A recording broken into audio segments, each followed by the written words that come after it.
Okay, this is why one buys flying colours, so you can play these larger fleet engagements. And this one's caught my eye. It's from the C3i magazine. You can actually download this now from the C3i Ops Centre.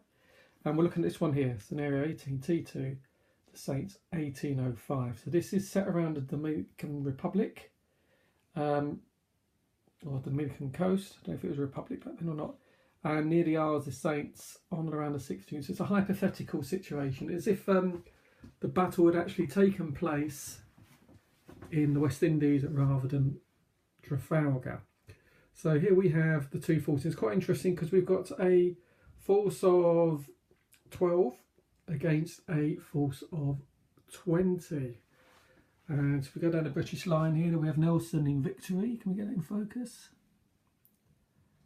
Followed by the you can see this one here. This is a counter I've made because in the scenario it says use some proxy ones, but I've made them up because I don't like using proxy counters. Not many. There's another one there, Donegal. So we've got Nelson at the front of that. Second row here, we have again, these are made counters. We've got Cochrane and his squadron here. Okay, there they are. And facing them is the combined fleet here. So we have the Spanish with a second rate at the front there with Gravina. And there's his squadron there. Behind him we have Dumanoir with his squadron.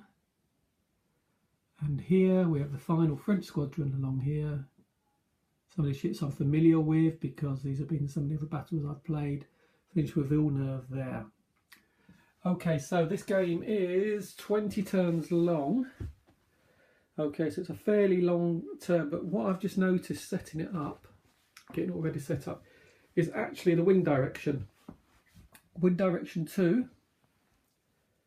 So we can see we actually start with the British beating into the wind. Okay, it seems a bit of an unusual situation.